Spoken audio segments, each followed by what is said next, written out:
If I could tell you 4 things about my country, where I'm from, what would they be?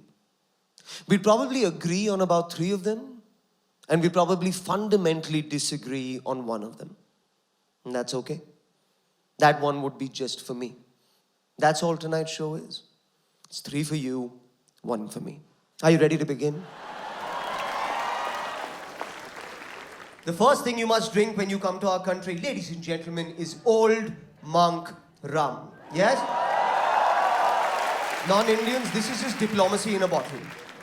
If we find a foreigner who likes Old Monk, we'll just give them a fucking passport. That's the rules. This rum is so strong, if you begin a story with, so, we were drinking Old Monk, you can skip to the end of the story. We don't need the beginning, we understand, or the middle. So, we were drinking Old Monk, and now my right pupil doesn't work. So, we were drinking Old Monk, and the next morning the currency was demonetized, and the economy had crashed. We didn't know how. Old Monk was launched in 1954.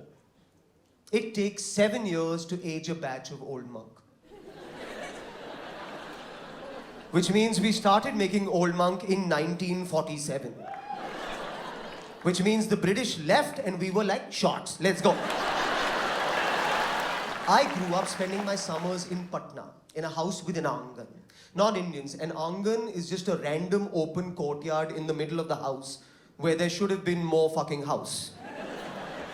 Sometimes we will just build a house around a tree so that tree can die of loneliness.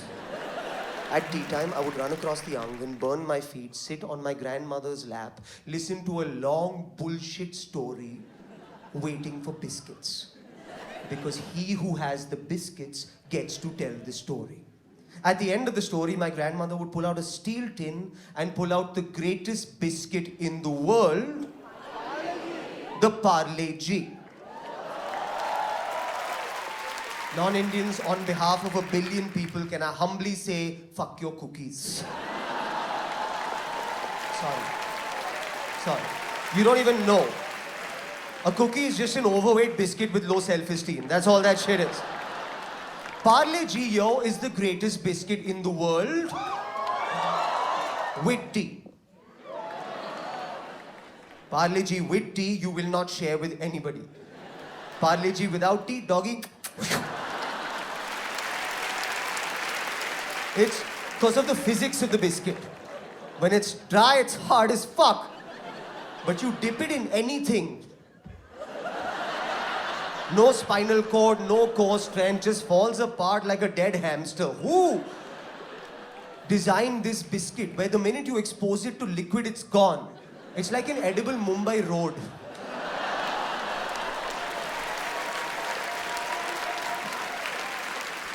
Parle-G is not a biscuit, it's a test of your own timing and reflexes. No matter which country we are from, we have all had that moment where we have over-dipped the biscuit. We must now quickly get the biscuit from the cup to our mouth. Over 73 years of independence, nobody has figured out you need to start out with the cup closer to your mouth.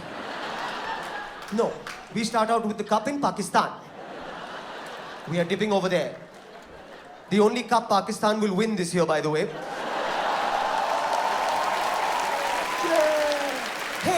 Hatred! And the worst feeling in the world is when the Parle-G falls into the cup of tea. And you have to use another Parle-G to scoop out that Parle-G. That one falls in as well. Now you're just stuck in an infinite loop, right? You have to keep going, commit to the process until you hit incest, basically, right? Where there's no tea, it's just biscuit penetrating biscuit again and again. At the end of it, you turn it over, it's just one big cylindrical biscuit. You flip that over to the side and you slice it, and that's how you make Mari biscuits, guys. That's the recipe, actually. If you're gonna watch our movies, watch The Jungle Book, not the bastardized Disney live-action version. Way before that, we had our own weekly cartoon on television with the best opening song ever. Jungle, jungle, pata chala hai. चड्डी पहन के फूल खिला है. Translation?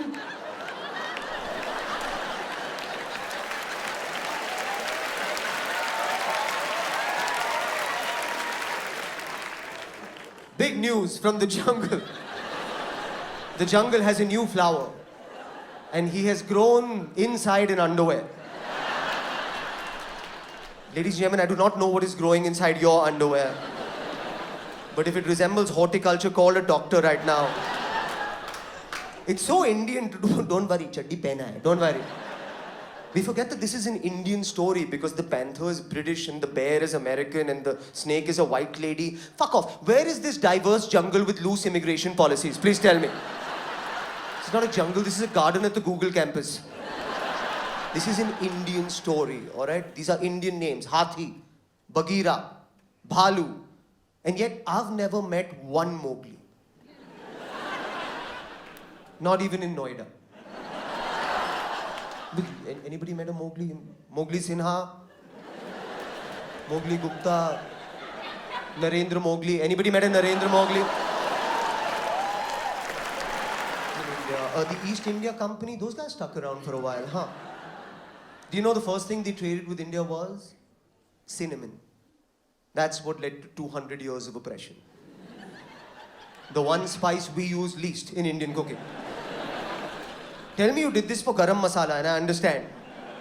Fuck, you want bhindi, you can attack us again. I get it. Fucking cinnamon? You ever been at a dining table, somebody's like, you have more cinnamon for the tikka? Fuck off.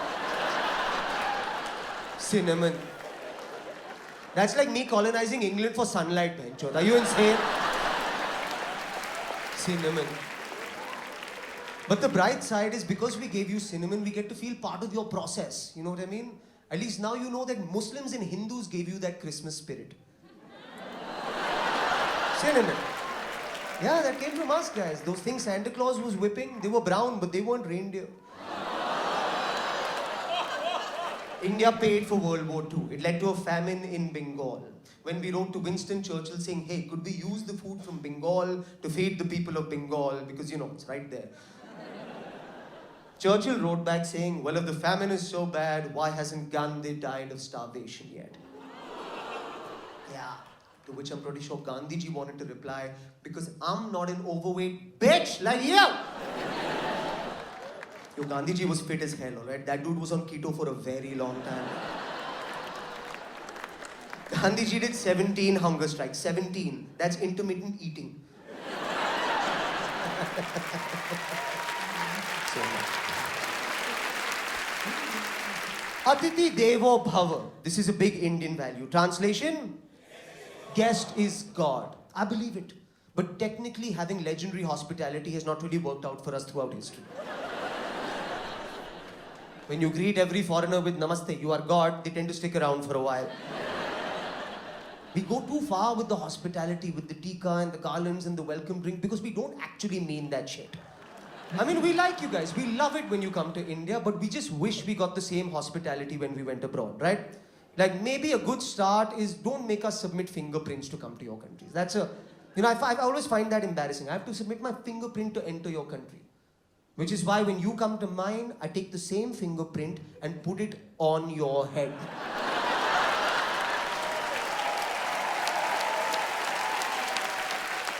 That's not respect, that's revenge, guys. My biometrics are not just in your system, they're on your face, bitch, on your face! Thank you so much.